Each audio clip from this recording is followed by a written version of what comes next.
अपन भेद तीनों के अंदर आज जो पढ़ रहे हो कौन सा है? कल हमने जो जानकारी ली थी अभिधा किसे कहते हैं और अभिधा के कितने भेद होते हैं, आचार्य मम्मट ने अपनी काव्य पुस्तक में कितने भेद माने, वहां तक चर्चा हो गई थी।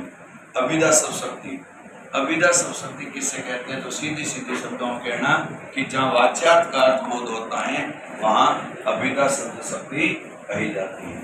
कौन सी कहलाती है? अभिधा सब शक्ति।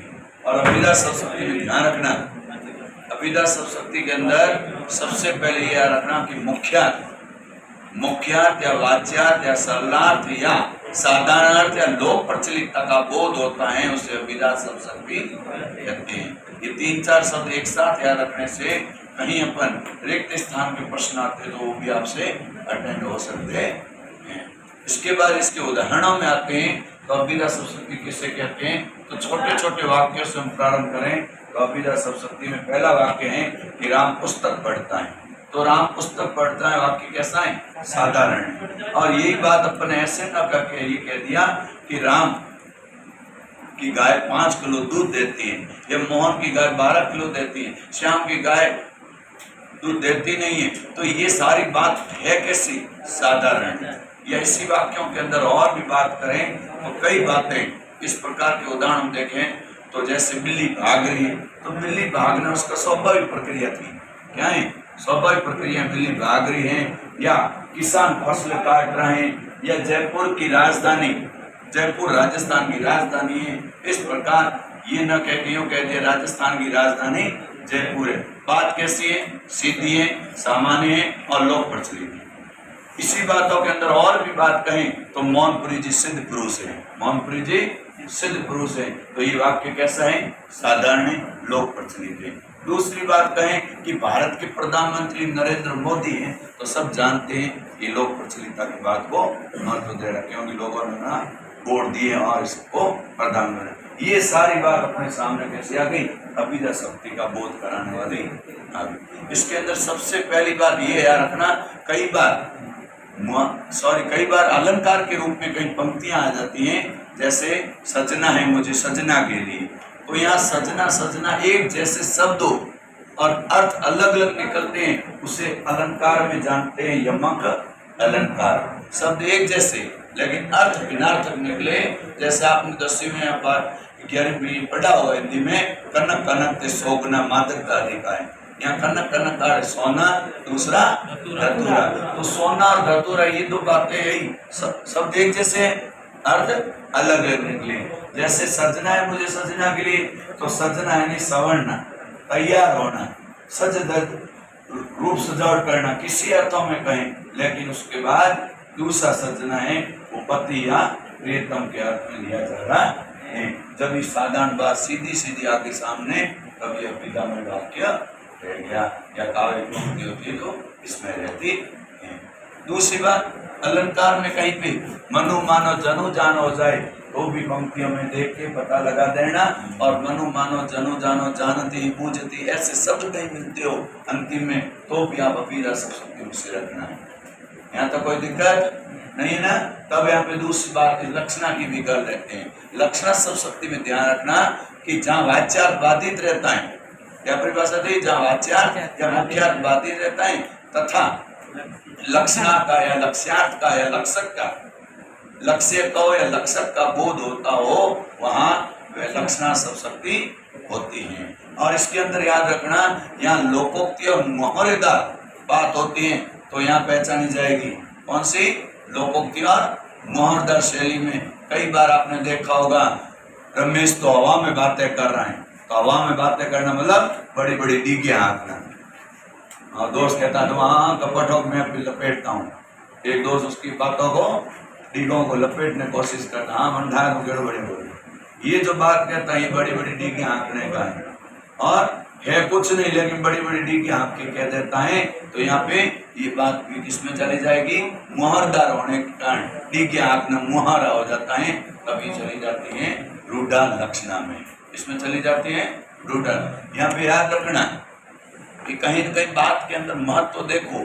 जैसे सैनिकों ने कमर कस ली तो अपन को पता है कहीं आतंकवादी आते हैं अचानक तो सैनिक कमर कसी लेते हैं, तो ऐसे अपनी कमर कसना एक मोहरदार बात को केंद्रित कर रहा है। और भी कहा, आज विद्यार्थियों ने 2022 में मिशन को देखते हुए, 23 के मिशन को देखते हुए 2022 में कमर कस ली, तो भी बात कैसी है, मोहरदार भाव को केंद्रित करती है, क्योंकि यहाँ विद्यार्थियों के परिणाम का लक्षण दिख रहा है।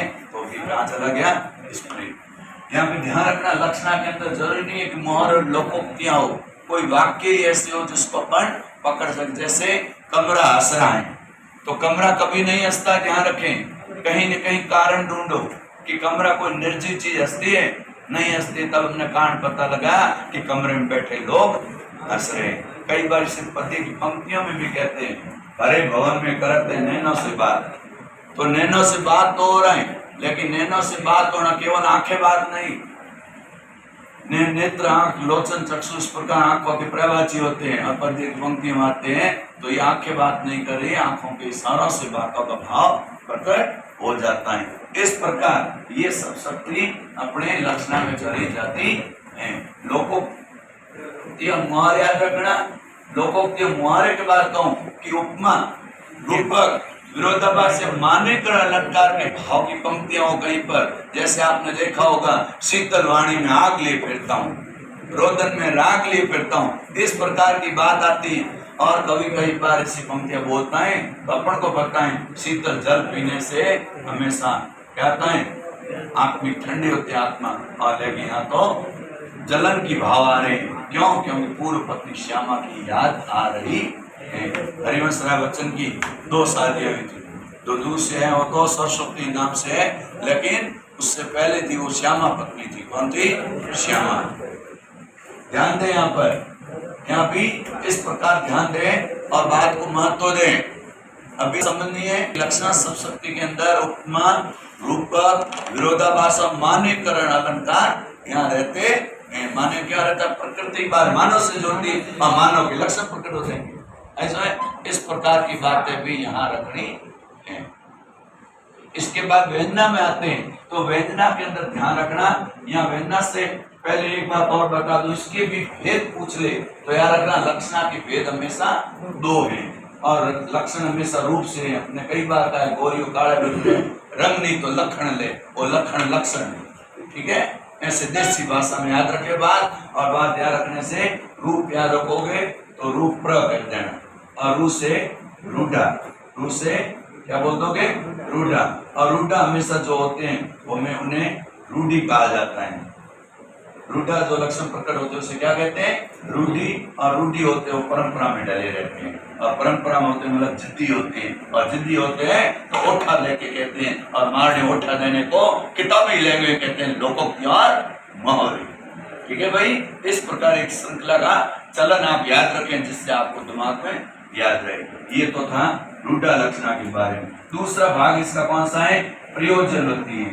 आप प्रयोजनवृत्ति में देखें कि यहाँ प्रयोजनवृत्ति लक्षण किसे कहते हैं, प्र यानी विशेष। तो विशेष कारण ढूंढो, तो विशेष कारण गैलरी हंस रही है, कोई गैलरी नहीं हंस रही है, गैलरी में खड़े 2 व्यक्ति बात कर रहे हैं, हंसी मजाक कर रहे हैं, इस प्रकार। या कई बार आपने देखा होगा कि इस प्रकार आते हैं कि 2 बंदूकों ने बस लूट ली, अरे 2 बंदूकों ने बस लूटी, ऐसा कोई होता है? तो इसमें अपने कारण ढूंढा, बंदूक निर्जीव है तो बंदूकधारी 2 आतंकवादियों ने बस को लूट लिया। इस प्रकार कहने से प्रयोजनवृत्ति लक्षणा में रह जाती है। अब आते हैं यहाँ पर व्यंजना। व्यंजना की सब शक्ति के अंदर याद रखना कि यहाँ हमने कल बात की थी कि यहाँ वाच्यार्थ और लक्ष्य दोनों ही बाधित थे, दोनों ही बाधित है, तथा व्यंग्यार्थ का बोध होता हो या अनेक अर्थ का बोध होता हो या कल्पना विचार का बोध होता हो, वहां हमेशा व्यंजना सब शक्ति होती है। जब ये परिभाषा हमारे सामने है तो इस प्रकार से शब्द आ जाता है 10 बज गए, 10 बज गए। अब 10 बज गए हैं तो यहाँ पे 10 बज गए, बाकी क्या है, सीधा सीधा लग रहा है। 10 बज गए हैं, पापा का ऑफिस जाने का कार्य हो, ले ऑफिस जाने का समय हो गया। किसी ने कहा मेरे 10 बजे ट्यूशन जाने का समय हो गया, किसी ने 10 बजे कहा कि स्कूल का विश्राम होने का समय हो गया, किसी का 10 बजे से 4 बजे मेरी स्कूल चलती है। ये सारी बात अनेक बातों को अर्थ में बोध में ला रही है, इसलिए यहाँ पर व्यंजना सब शक्ति का बोध हुआ। कह दोगे ना, जब इस प्रकार कहते हो तो दूसरा वाक्य आ गया संध्या हो गई, और संध्या की जगह अपन कहते हैं कि संध्या है शाम हो गई, तो यहाँ पे ध्यान रखना संध्या हो गई। ऐसे वाक्य आते नहीं है, सीधे इसके आगे और वाक्य जुड़ा होता है। माता ने बिटिया से कहा बेटी संध्या हो गई है, तो यहाँ पे सीधी सीधी बात है कि एक साधारण अर्थ में लें तो सूर्य अस्त हो गया है, तो अपन वाच्यार्थ अर्थ में चले गए, लेकिन वाच्यार्थ के बाद पता लगाओ कि और बातें इसके ऊपर हो रही है नहीं हो रही है, तो संध्या हो रही है तो किसी ने घर में कह दिया कि दिया बत्ती का समय हो गया, पुजारी का मेरे पूजा पाठ करने का समय हो गया, पुजारी का मेरे मंदिर की पट खोलने का समय हो गया, अलग अलग बातें, गायों का आने का समय हो गया, और किसी का संध्या होते मेरे फिजिक्स पढ़ने का समय हो गया, अलग अलग विचार आते रहेंगे। तो यहाँ अलग अलग विचार कल्पना को ले जाते हैं। कहाँ ले जाते हैं? कल्पना। जब कल्पना के भाव का बोध हो जाता है वहाँ व्यंजना सब शक्ति ही प्रकट होती है। जब ये बात आ जाती है तो और भी ऐसे वाक्य हैं इसके अंदर, जैसे 10 बज गई संध्या हो गई, या कुमार ने बेटी को कहा बेटी बादल हो रहे हैं, तो यहाँ बादल होना मतलब बरसात हो रही है, होने वाली है, और कपड़े अंदर ले लो या कपड़े गीले हो जाएंगे, बर्तन अंदर ले लो क्योंकि बिजली चमक जाएगी, इस प्रकार मिट्टी गीली हो जाएगी, तो कोई ना कोई उसका सुरक्षा उपाय। ये सारी बात अपन को कहीं न कहीं कल्पना विचारों में ले जाने के कारण यहाँ पे व्यंजना सब शक्ति है। ये 3 स्टेप के बाद अपनी यहाँ सब शक्ति 3 ही भाग हमने उदाहरण से पढ़ लिए, और आगे नेक्स्ट कल